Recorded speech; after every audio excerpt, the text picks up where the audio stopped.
Bonjour à tous, c'est G783, heureux de vous retrouver dans cette vidéo où, comme promis, pendant une petite heure, on va réviser les basiques et fondamentaux que nous avons vus en UI Love 2D jusqu'à présent. En tout cas, on va essayer, du moins je l'espère, en essayant de coder un petit jeu qui va s'apparenter tout simplement à un shoot 'em up, puisque c'est l'atelier qu'on va aborder dans la prochaine vidéo. Du coup, j'ai tout simplement emprunté les illustrations en rapport. Le programme, comment il va s'articuler? Rien de particulier, euh, si ce n'est un héros qu'on va pouvoir animer, des ennemis multiples qui vont s'animer, qui vont nous tirer dessus. Évidemment, on pourra tirer sur les ennemis, et tout ça en essayant d'animer une map spatiale qu'on va essayer de faire scroller. Du coup, les deux nouveautés du programme, c'est quoi? Ce que j'ai jamais testé, c'est de faire un objet partagé, qu'aussi bien le héros que les ennemis vont pouvoir s'approprier, comme ça tout le monde va pouvoir se tirer dessus, mais avec le même objet, donc ça peut être cool. On va essayer de faire ça. Et l'autre objectif que j'ai jamais testé, c'est de faire un effet scrolling de map. Je sais qu'il y a un atelier dans GameCoder, mais je ne l'ai pas encore fait, du coup, on va essayer de faire quelque chose de maison, et on va espérer que ça marche, mais on va tout de suite attaquer sans plus tarder par la confection de notre héros, du moins si vous voulez bien. Du coup, mon squelette de cobre de rien de particulier. J'ai tout simplement défini la résolution de l'écran, 800 par 600, que je récupère dans cette variable complexe screen. J'ai créé un petit raccourci clavier qui fait que si j'appuie sur Escape, ça quitte mon programme. J'ai créé un petit sous-programme que j'ai appelé game.lua et qui va tout simplement stocker le jeu à proprement parler et qui va donc être appelé dans le main, ici, mygame.load, mygame.update, mygame.draw qu'on retrouve dans le game. Game.update, game.draw, game.load, tout fonctionne bien puisqu'on voit que si je lance le programme loading game, il s'écrit bien là, donc il est bien loadé et ça me dessine bien des choses à l'écran puisque j'ai mes deux lignes que j'ai demandé de dessiner ici grâce à lovegraphics.line, une verticale et une horizontale. J'appuie sur Échappe, le programme se ferme, c'est merveilleux, et on attaque tout de suite par la confection du héros. Confection du héros, donc on va le créer sous forme d'objet, donc on va créer tout simplement un nouveau programme. Dedans, on va y mettre notre variable héros, qui va être une variable complexe, qui va contenir tout ce que le héros doit contenir. On va retourner cette variable dans quoi? Dans le game. On va tout simplement lui demander d'aller chercher dans une autre variable, cette fois-ci que je vais appeler myHero. On va lui dire d'aller chercher tout ce qu'il a besoin dans le sous-programme qu'on vient de créer, qu'on va appeler héros. D'ailleurs, j'ai oublié de le nommer, donc je le nomme de suite. Voilà. Donc qu'est-ce qui se passe? MyHero, il va contenir la variable qu'on retourne ici, qui est la variable complexe héros qu'on a créée. Donc à la fin de ce programme héros, tout ça va être réinjecté dans la variable myHero. Encore faut-il qu'on injecte des choses. Et donc en fait, on va tout simplement lui demander de lancer ce qu'il y a dans ce programme. Et du coup, qu'est-ce qu'il va y avoir? Il va y avoir quelque chose de load. Il va y avoir quelque chose d'update, évidemment, puisqu'il va se passer des choses. Et on va dessiner des choses à l'écran. Donc myHero.draw. Alors, qu'est-ce qui se passe là concrètement? Je vous fais pour le premier. Donc là, on va créer une fonction qu'on va appeler hero.load. Et donc, là, comme j'ai mis myHero.load, myHero, il a besoin de quoi? De héros, ce programme-là. Donc, il va chercher dans ce programme quelque chose qui s'appelle .load. Et ça tombe bien, on a créé le hero.load. Et du coup, il va aller exécuter cette partie-là du programme. Et donc, on fait pareil pour l'update. On lui passe le delta t, enfin il récupère plutôt le delta t qu'on lui a passé, et on va dessiner notre héros. Et voilà, et normalement là tout fonctionne, on va même s'en assurer en mettant notre petite phrase magique que j'aime bien mettre à chaque fois. Donc là, on load le héros, j'appuie sur F6, et donc voilà, il a bien loadé le héros comme on lui demande. Bon, évidemment, il n'y a rien qui s'exécute, puisque pour l'instant c'est tout blanc, mais le programme ne crache pas, et c'est déjà à mon début. Alors, allons-y, créons notre héros. De quoi on va avoir besoin? On va avoir déjà besoin d'une image. Bah oui, pour l'afficher à l'écran, c'est mieux. Donc, love, pour insérer une image, c'est love.fix.new image. On lui passe le chemin, donc on est dans image. Et ça s'appelle comment ce truc-là? Ça doit s'appeler ship.png, je pense. Après, on va le mettre quelque part sur l'écran. Donc, une origine X en abscisse, on va tout simplement prendre le centre de l'écran, donc on va faire screen.width divisé par 2. La moitié de la verticale de l'écran, c'est screen.height divisé par 2. Voilà, et puis on va tout simplement le dessiner.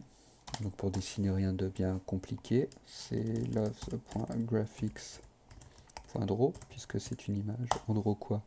L'image qu'on a chargée, et on la place au niveau X et Y qu'on a défini, c'est-à-dire le milieu de l'écran. Allons-y. Est-ce que ça va marcher? Suspense. Oui, ça marche, ça m'affiche mon vaisseau. Bon, alors il y a plusieurs problèmes. Problème numéro 1, c'est qu'il est trop petit. Problème numéro 2, c'est moi je veux qu'il regarde vers le haut, donc il faut que je le tourne de 90 degrés vers la gauche.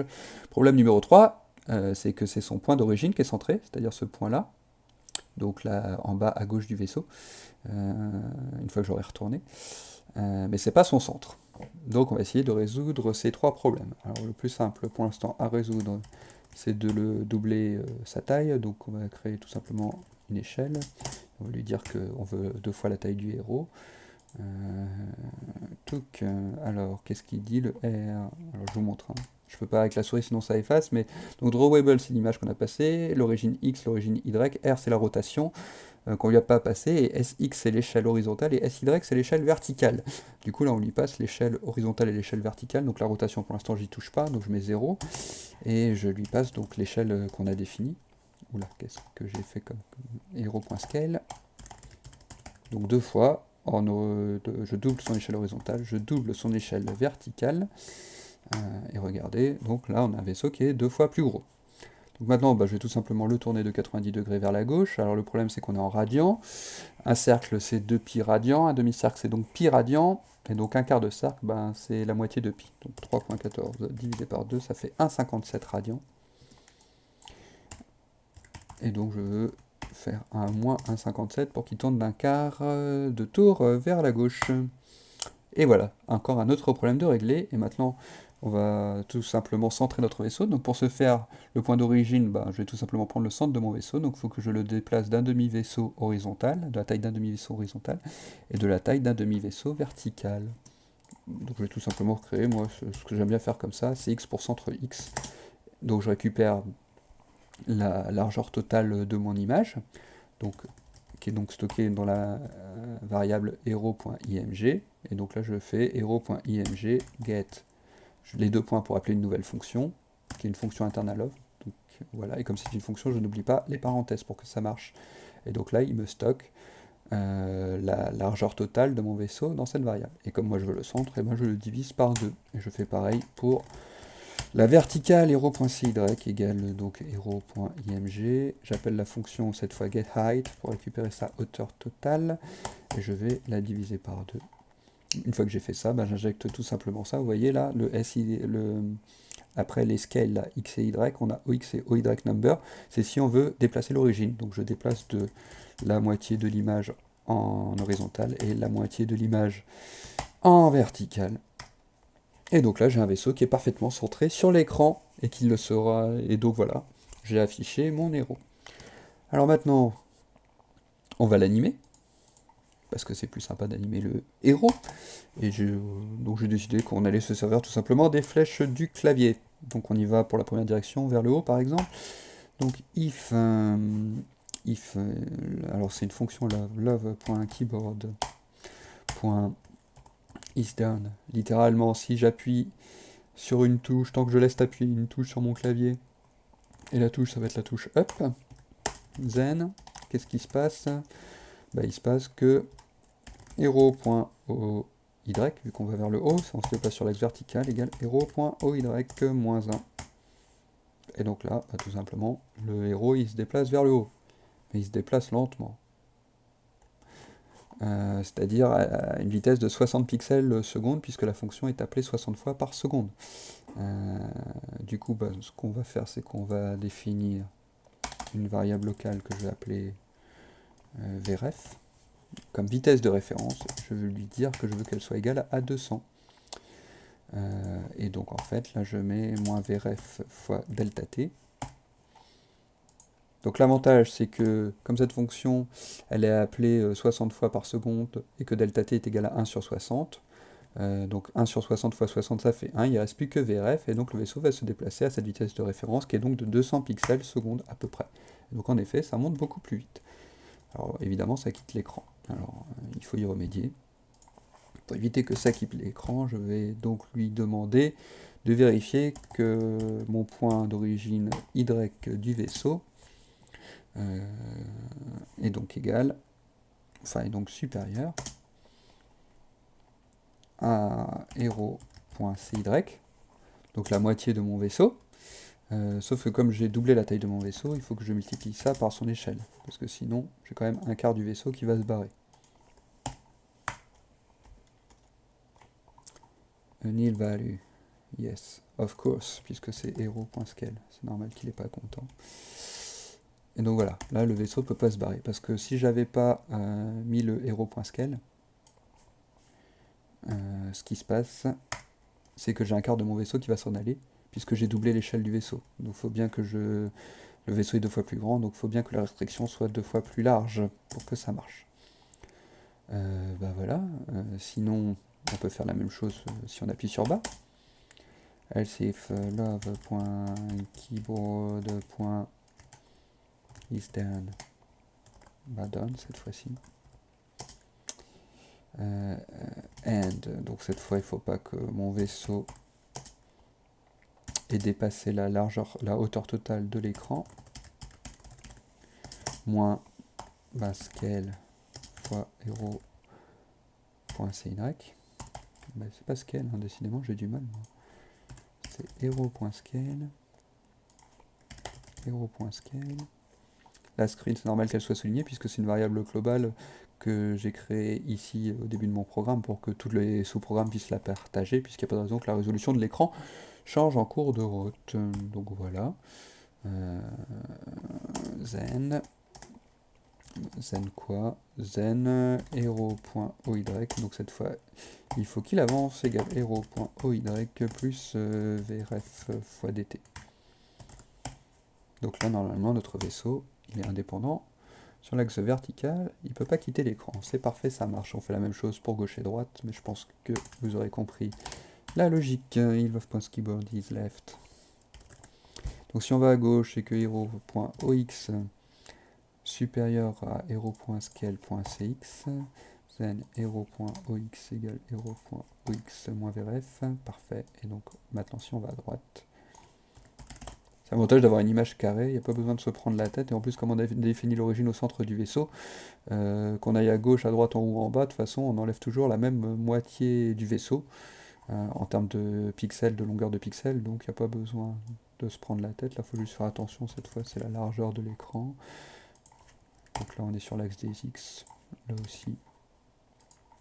là aussi,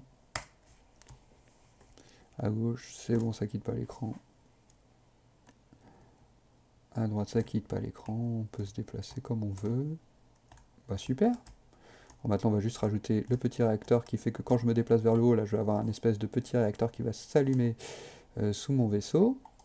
On avait vu ça un peu dans l'atelier Lunar Lander, si je me souviens bien. Du coup, je vais créer une variable. Alors là, j'ai pas besoin de la mettre dans Hero puisqu'elle va être complètement indépendante. On n'a pas besoin de la réinjecter dans le game.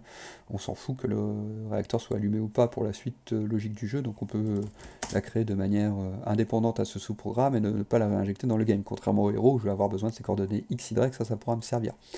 Donc là, je vais créer tout simplement un truc réacteur, une variable complexe. Et dans réacteur, on y va. Hein. On va réinjecter un peu tout ça. Sauf que là, ça va plus s'appeler Hero, ça va s'appeler réacteur.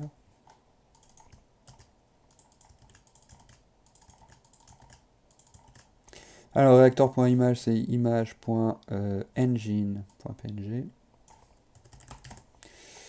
Réacteur.ox, pour l'instant, je vais mettre à 0.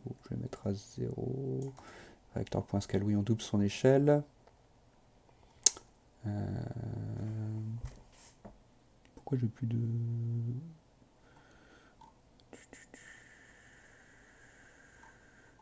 Ah oui, d'accord.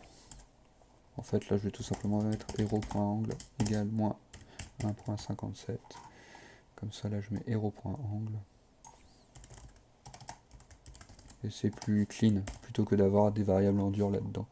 En fait, c'est pour ça que je vais chercher mon hero.angle.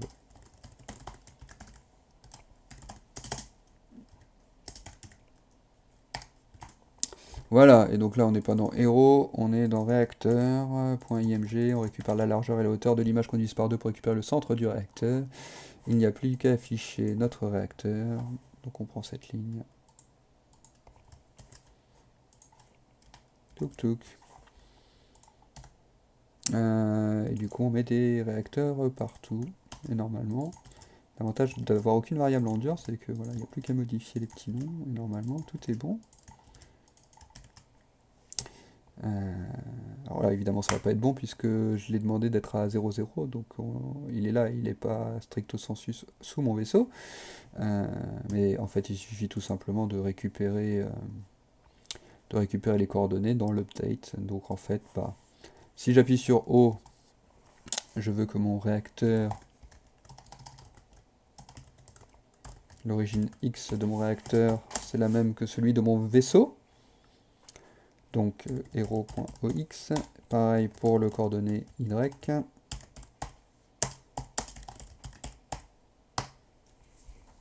Ah, voilà. Donc là l'image elle est centrée. C'est normal, hein, ça déconne puisque là comme j'appuie plus sur O quand je vais à gauche, ben le OX et OY du réacteur est pas remis à jour. Par contre dès que je appuie sur O, évidemment il récupère l'origine où j'étais. C'est pour ça que ça fait un truc un peu bizarre comme ça. Et l'autre problème c'est qu'il reste allumé tout le temps. Du coup, comment on va faire? On va tout simplement créer hero.reacteur égale false.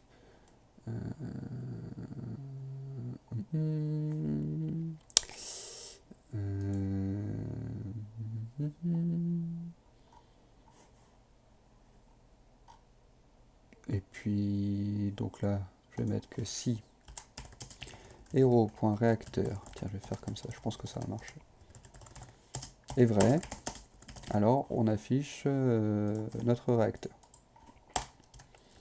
Et quand est-ce que ça va être vrai? Bah, ça va être vrai ici en fait, quand on appuie sur la touche O. Quand j'appuie sur la touche O, mon réacteur devient vrai. Le problème c'est qu'il va jamais s'éteindre. Donc en fait, donc je vous explique, hein. Donc là j'appuie sur O, le réacteur il s'allume. Le problème c'est que il s'éteint pas. Mais on a déjà progressé puisque en fait tant que j'ai pas appuyé sur la touche O, le réacteur ne s'affiche pas. Par contre quand j'appuie sur O il s'affiche, par contre après voilà. Donc il faut que je trouve un moyen de l'éteindre et en fait, je pense que tout simplement je vais mettre au début de mon update que hero.reacteur est faux.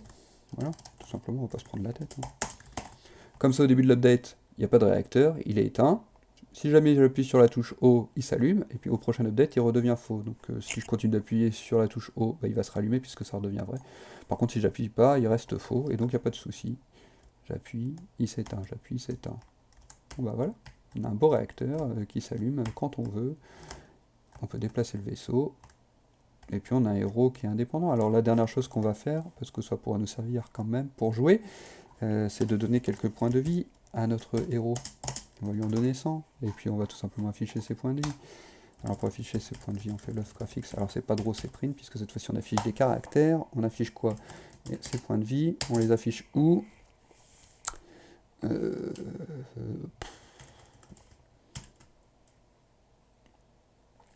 Ouais, on va essayer de, en partant de son centre, hero.ox plus scale, hero.scale, putain, que multiplie hero.cx par exemple. Et sur l'axe vertical, je vais les afficher sous mon vaisseau, donc hero.oy plus hero.scale qui multiplie hero.oy.cy. Deux fois son centre, ça me fait un vaisseau global entier. Ouais, donc en fait là j'ai pas besoin de juste le centrer par rapport au vaisseau, je veux pas qu'il dépasse mon vaisseau. On va faire des parenthèses sinon on voit rien.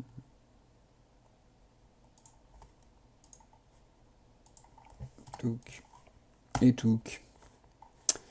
Donc là, le centre sur son axe longitudinal. Par contre, je veux qu'il soit sous le vaisseau, en vertical. Bah voilà, c'est à peu près ce que je voulais. Donc évidemment, on part toujours de l'origine, hein, donc c'est pour ça que c'est pas tout à fait centré, mais bon voilà. Et puis bah, les points de vie, ils suivent le vaisseau. Bon bah voilà, on a créé un héros avec son réacteur qui s'allume, qu'on appuie sur O, qui se déplace, qui a des points de vie. Tout ça dans une variable complexe, et c'est un objet qui est injecté, encore une fois, dans le game. Et donc on va pouvoir se resservir de tout ce qui est héros.quelque chose. Donc notamment, moi, ce qui m'a intéressé, c'est OX, OY et héros.pv. Pour qu'il se passe des choses dans le jeu un peu plus tard. Mais avant, il faut qu'on crée des ennemis. Et je vous propose de voir ça dans la vidéo qui arrive juste après, si ça vous intéresse toujours. Allez, à tout à l'heure. Bye bye.